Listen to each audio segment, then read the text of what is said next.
Welcome to another episode of AutoFYI.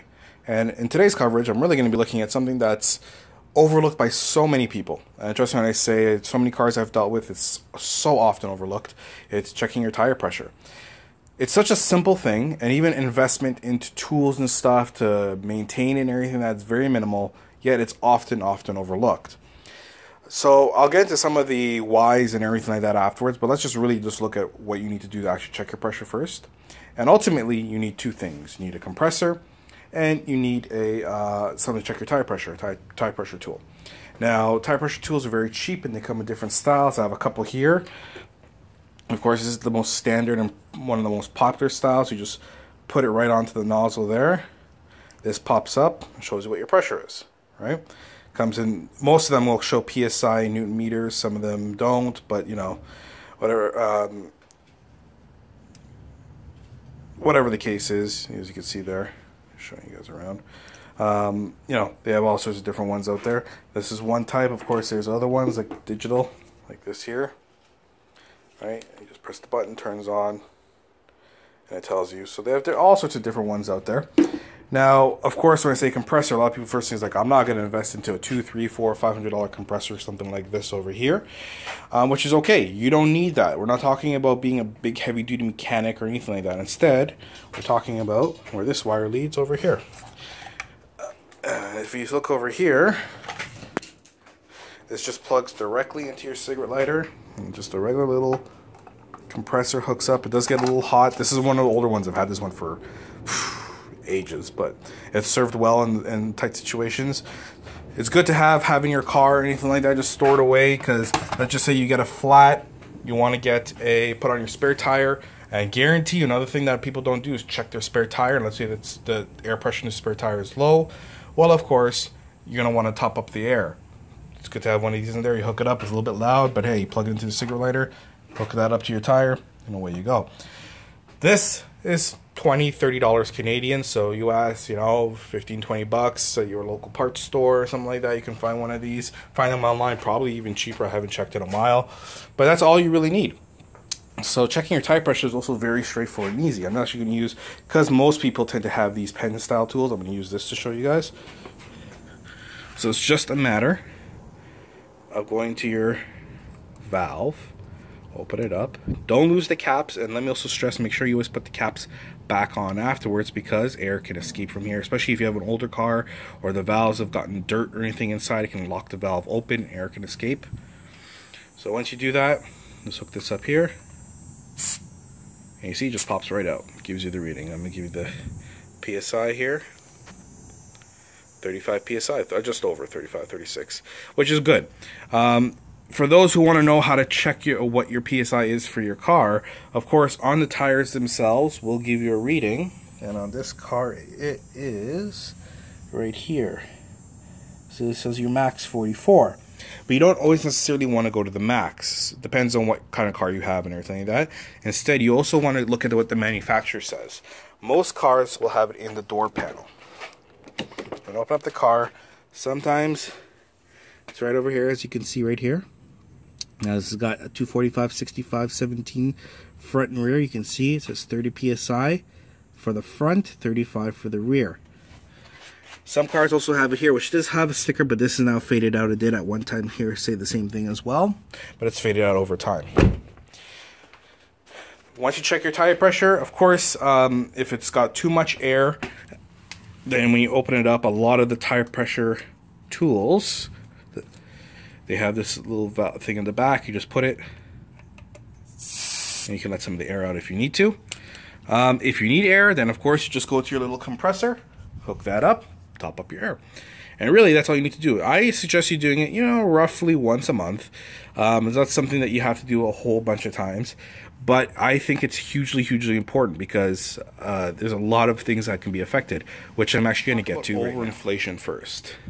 Overinflation has its problems, as it does underinflation. Underinflation actually is the most common of the two, but I'll talk about the overinflation first. And overinflation can affect for one main reason here. So if you're looking at the tire, you have what's called the contact patch, which is from here to here, right? Now, if you overinflate the tire, it just becomes like a balloon. the sides over here start curving upward, and you reduce your contact patch. So this, you can actually, this driveway is uneven, so it's actually doing good. It's kind of simulating it, but the tire starts curving upward, right? Now, as it curves upward, this part here, you have less and less contact. So when you're getting things like hitting puddles or anything like that, of course, the water is less place for the water to go. You have less traction when you're driving, so it can cause handling issues. Of course, you're also wearing the tires inconsistently. You're wearing only in the middle, and because there's less of the tire to absorb the wear, then the tire actually wears faster. As you spread the wear out over, it actually helps reduce the wear on the tire a little bit. There's more absorption.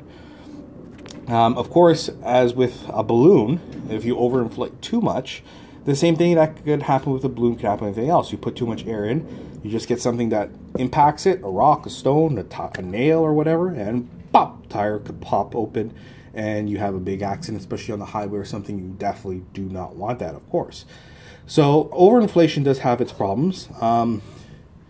Because there's less contact patch, of course, it does affect the fuel economy, sometimes in a slightly positive manner. But at the same time, doing all that, you're putting a lot of risk on there. You're wearing your tires, you're losing your traction that you need on there, and you run the risk of one impact that normally the tire would survive, it can actually pop. So you don't want to there's underinflation. Underinflation is pretty much the opposite. So of course, with the fuel economy, it'll affect it, because what tends to happen when you don't have enough air is the tire sags. So when it sags, the whole weight of the car pushes down on the tire, and it creates almost like again, like a flat balloon effect. The tires kind of seep out at the sides. You kind of see it a little bit on this one here sticking out, and that increases your contact patch. Remember, contact from here to here. So doing that, because there's more tire for the car to push, it affects your fuel economy, right? Of course, the thing with that as well is that you're going to start wearing the tires unevenly. They'll wear on the outside more than the inside, because the outside tends to push outward and push the middle in. So again, you'll have traction control problems and everything like that.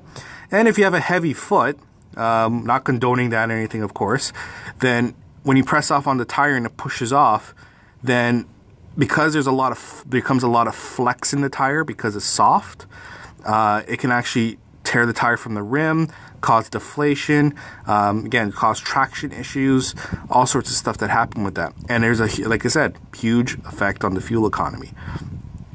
Depending on how much air is lost in the tire, there's people who lose 20-30% off the fuel economy. Yeah, it could be that much, depending, again, how flat your tire is. There's some cars that 35 psi, like this one here, and they brought it in and it's like 17 psi. I mean, the tire essentially was like ballooning at the bottom. These are things that you want to avoid with your car, and it's simple things that help maintain it. I can't stress it enough to you guys, because at the same time, that little investment there, let's just say buying your little tool, your tire pressure tool and your compressor, you're looking at what? Maybe a $40 US investment. But if that gives you an extra year on your tires and also keeps you guys safe and helps with your fuel economy, then investment pays for itself very quickly. So I can't stress enough how important it is to check this. And it's such a small little thing, and it's recommended by all manufacturers. It's something you definitely need to do, and it's something that's just not done enough. So I hope this video helps you guys out. I know for some people, it may seem actually a daunting task. Some people, when I've helped them with their cars, are like, but I don't know how to check my tire pressure. Well, now you know. 3 simple things. You need your tire pressure tool, which we looked at over here, a compressor, and just to know how much tire pressure you need. Again, it's a quick search online, but every major manufacturer has it inside on the door. Hopefully this helps you guys out. If you have any other questions or any videos you want me to make, let me know. Otherwise, I'll catch you guys when I do my next video. Take it easy.